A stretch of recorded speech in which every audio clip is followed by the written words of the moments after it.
In this video, we'll be presenting the Undercover Boss employees who faced harsh termination. Without further ado, let's begin. Number 5. Henrik, aka Edwin from ABM Industries. Known for Maria, I'm Edwin. How you doing, Edwin?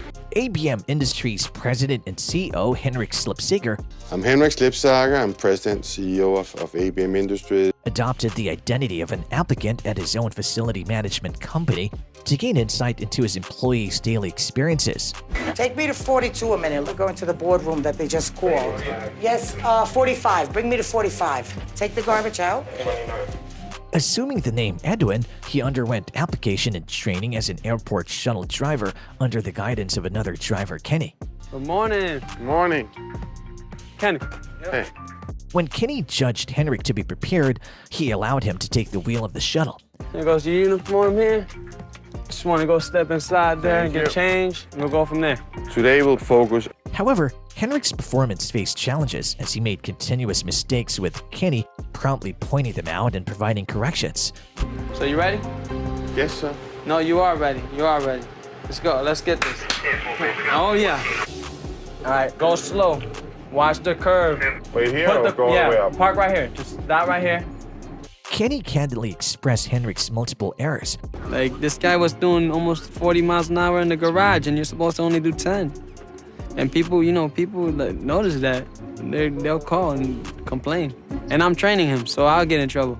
Urging him to slow down and be attentive to speed maps, emphasizing the importance of precision for shuttle drivers. Watch your speed. I'm in good shape. All right, stay in this lane right here. Slow it down, you're gonna be 35 here. Throughout the day, the situation showed little sign of improvement. Ultimately, Kenny had no choice but to intervene and remove Henrik from the driver's seat, taking over himself.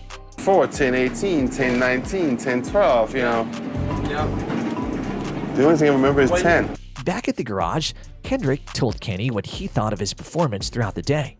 Quickness, always on your game, quick, and basically knowing what to say, when to say it, how to say it. And no heavy foot, watch your speed. So it's probably looking for somebody different. All right. Number 4. Ronnie from Boston Market. I'm Ronnie. Hi, Rachel. Nice To meet you. So we're going to be working together today, yeah? Yes. On your competition. You excited? Yeah, a little nervous. but It's okay. excited. Don't worry about it. You have a great teacher. Oh, good. In episode 9 of season 4, there was a slight twist to the Undercover Boss concept. Rather than assuming the disguise himself, Boston Market CEO George Michael assigned his chief brand officer, Sarah Bittorf, to take on the role.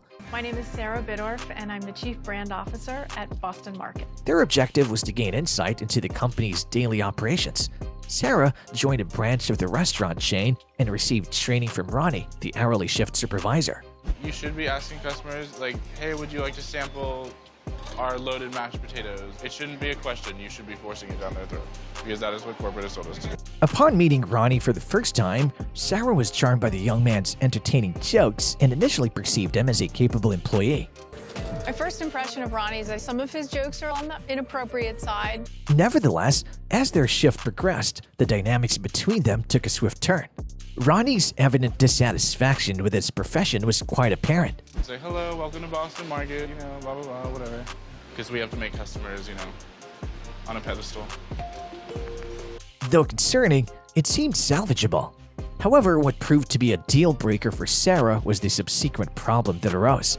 Unable to hold her tongue any further, Sarah chose to have a private conversation with Ronnie and discloses her identity at that moment, after enduring his insults towards their customers.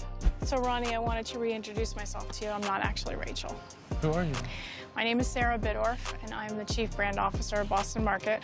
Sarah criticized Ronnie's attitude towards their customers and told us that service should be their #1 priority. However, Ronnie didn't really seem to care, leaving Sarah with only a few options. Number 3. Jose, aka Manny from Mastek. And I'm the CEO of Mastek.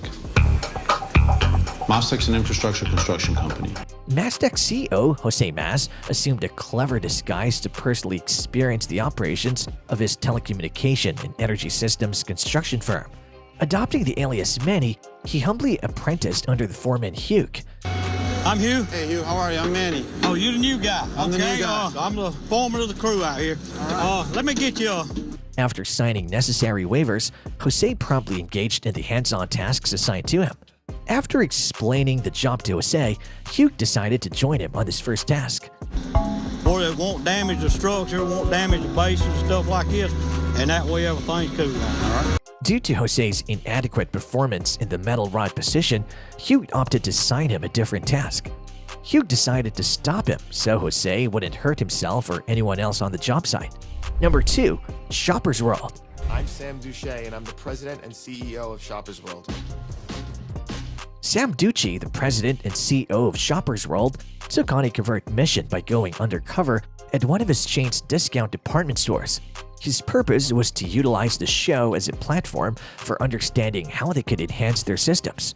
Despite feeling prepared for whatever challenges he might face, Sam was taken by surprise when things quickly began to go awry. Within an hour of Sam benign in his own store, someone already stole merchandise. Right there.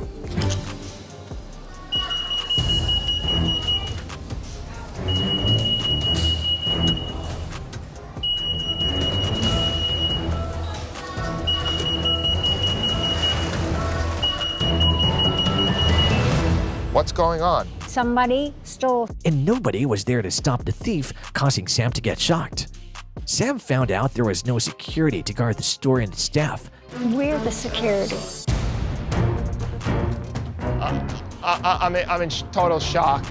And while investigating deeper into the problem, he found out the problem is worse than he had expected. Sam didn't hesitate to call the owner of the store to make sure things were going to be changed. Something needs to change immediately. Hello? Mark, Yes, sir. How are you? I'm not happy. What's wrong? Do you realize they just got robbed?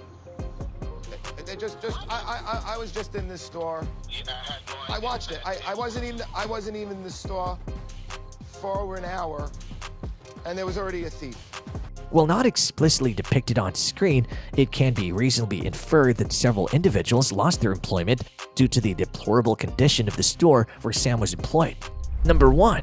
Jacqueline from Retro Fitness. You must be my contestant. I am. All right, well, nice to meet you. Eric Casaburi, the CEO of Retro Fitness, I'm Eric Casaburi. I'm the founder and CEO of Retro Fitness. assumed the role of a front desk associate at one of his franchise's branches. On his first day as a new employee, Jacqueline was responsible for training him. How are you? Hi, is Jacqueline here? That's me. That's you? Hi. Jacqueline How are Barry. you? Nice to meet you. Nice to meet you too. She promptly acquainted him with his tasks and responsibilities in his new position. Upon hearing Jacqueline speak, Eric immediately discerned her lack of appreciation for her job. Most of the time, I'm kind of just like this.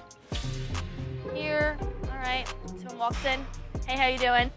He attempted to address the issue by suggesting that her attitude could be detrimental, but she simply shrugged off his comments. Actually, never happens to me. People love to interrupt here. People love to. As the day went on, things only continued to worsen. Jacqueline disregarded the correct protocols and insisted on doing things her own way, further compelling Eric to comply with her demands. You guys I dump make it out. samples out of that? You don't offer I it to the just- member nope, at all? You just dump it out. Dump it out. If they want it, they can take it, but if not, oh well. Later, Bob uncovered who he actually was and called in Eric, the franchise owner, to see if they could work things out. Hey, Eric. Despite the earnest attempts of Eric and Bob, Jacqueline remained adamant in her refusal to acknowledge any wrongdoing during her time on the job.